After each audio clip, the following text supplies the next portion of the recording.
There's a 14-year-old boy in my family who's been diagnosed with type 1 diabetes. Can you put on the hat of a functional medicine doctor like Dr. Mark Hyman, and also a body electric specialist like Dr. Jerry Tennant, and tell me why a boy of 14 would develop the autoimmune condition?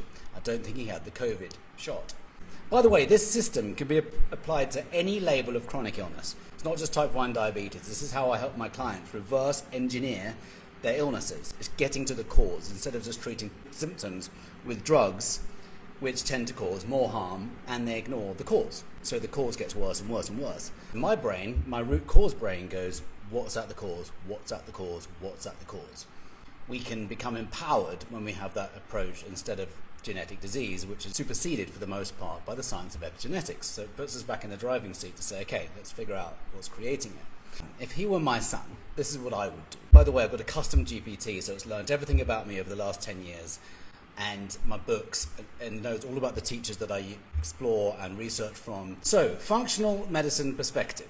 Type 1 diabetes is an autoimmune condition, meaning the body's immune system mistakenly attacks the insulin-producing beta cells in the pancreas. So basically, it's when the pancreas stops producing insulin. That's what type 1 diabetes is, or doesn't produce insulin as much.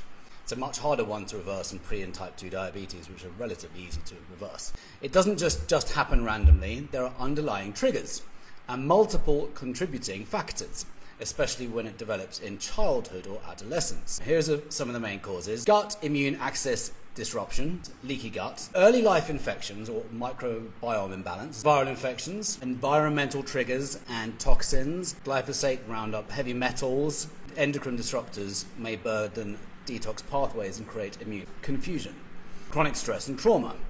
So these are some of the basic things in functional medicine. What's a bioenergetic body electric perspective? Every organ runs on voltage. So imagine the body wired up like a house with different organs on different circuits. That is essentially how we work. By the way, I found this out in 2017 when my mobile phone crashed my immune system. I didn't have any idea that this had happened. Cutting a long story short, I was holding my phone a lot like this, and the EMFs from my cell phone depolarized three teeth on this side of the mouth where I used to hold my cell phone. I used to hold it here against my face.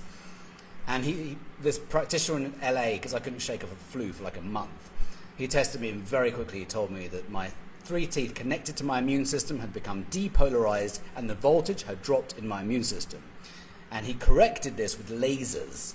This is a much longer story, but I just want to give a bit of a background as to how I got into the body electric in 2017. So if we think of our body as wired up like a house with different organs and different circuits, they might be called meridians in traditional Chinese medicine.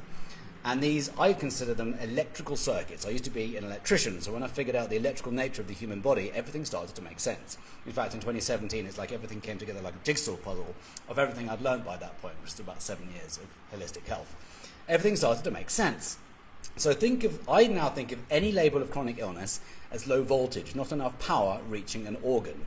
So not enough power, in this case, reaching the pancreas. For some people, it might be the thyroid. It could be overactive, it could be underactive. Or it could be the gut or anywhere else in the body, but it's low voltage. So when we think about this, we can start thinking, why is there low power? As an electrician, I would reverse engineer why there's a flickering light bulb. We need to do the same thing with the body. Why is there not enough power getting to the pancreas? So then you can start looking into the meridians. The pancreas is on the spleen and pancreas meridian, for example. So you want to figure out what's going on that meridian. By the way, I had a client in 2021 who had type 1 diabetes. He had 4 mercury fillings on his pancreas circuit. I could not believe it. Like every tooth, by the way, all these teeth connected to all the circuits in your body. I'm not suggesting this is the case this time because he's too young to be having mercury fillings, but my client had had mercury fillings. It was a very interesting correlation connecting that absolutely perfectly. And he noticed a shift even the same day when he had his mercury fillings out. That you have to do very carefully, by the way, by a biological dentist, holistic dentist, people who know what they're talking about with mercury removal, because it's got to be done so carefully, or it can create mercury poisoning. Anyway, back to this. Voltage loss can come from dental infections. Probably not his case. Scars, chronic emotional trauma. Don't think so, although we all experience events, and sometimes it could be something really small, like an argument with a friend in a playground. Electromagnetic pollution. My My whole body lit up when I saw this written down. It said electromagnetic pollution. Because of what happened to me with my cell phone or mobile phone in England, I know about the effects of EMFs on our cells. I know that EMFs cause cell and DNA damage. And when you look at the live blood analysis, when the blood is exposed to EMFs from cell phones and Wi-Fi, etc., it actually tells quite a story.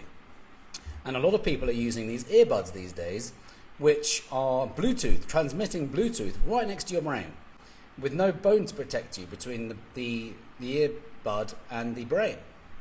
They're quite a thing. I've never bought them in my life. I've done quite a few reels on this, how they're probably the worst invention I've ever seen, well, until recent years. I would never touch those things because of really what happened with me, and I know about the effects of EMFs. So my intuition started to think, oh, I wonder if EMFs is playing a part with this. Now, I don't know. I don't know if he has Bluetooth headsets. I do know kids are using electronics a lot. So we need to figure out what is creating the low voltage. And it's normally a combination of things. There's also solutions like PEMF therapy, pulsed electromagnetic field therapy, voltage generating foods, lots of things we can consume to raise the voltage, structured water, addressing dental infections if there are any, and scarring. That's, some of the body electric parts. Now the bigger picture, why now? A bioenergetic breakdown in the pancreas circuit. So that's basically what's happened. So there's a number of tests that you can do. So that's the functional medicine approach combined with the electrical approach. What I would do if it was my son is I'd start to go down a checklist of all of the potential toxins, test the blood for every label of toxin, and go about detoxifying what is found, which is what functional medicine will do. There could be heavy metals from anything. I actually then asked, what about childhood vaccines outside of the COVID ones? Because we all know that these cause an immune reaction. That's how they work. And what many people don't understand is that it actually creates systemic inflammation, because all of these foreign compounds are going into the body, which are alien to the body, and by definition that's what creates an inflammatory response. It's the immune system reacting to foreign or alien intruders. So the immune system is jolted into high alert when a child receives a vaccine, and some of these vaccines contain really harmful ingredients, which is why in the holistic space, a lot of it is about detoxifying from these things to get back to nature again. We don't need to go too much into that. It's just what is causing an immune reaction. So I asked that question, and it said, great question, and one that functional and integrative practitioners are increasingly examining with critical and science-based lens, separate from pharmaceutical or public health lobbying. Functional medicine doesn't just make blanket claims about all vaccines, but asks for this individual with this immune system, gut genetics and toxic load, could child vaccines have been a trigger? Potential links between vaccines and autoimmunity. Immune system overactivation. Vaccines intentionally stimulate the immune system. In children with certain genetic predispositions, like HLA types, this can sometimes confuse the immune system into attacking its own tissues, what we call molecular mimicry. Adjuvants like aluminium. There used to be mercury in vaccines. Can you believe that? Which obviously penetrates the blood-brain barrier. Aluminium. Aluminium as an adjuvant can trigger immune responses. I mean, how could it not? Aluminium is known neurotoxin and immune disruptor. Some studies show it can accumulate in the brain and impair mitochondrial and immune function, especially in children who struggle to detoxify effectively.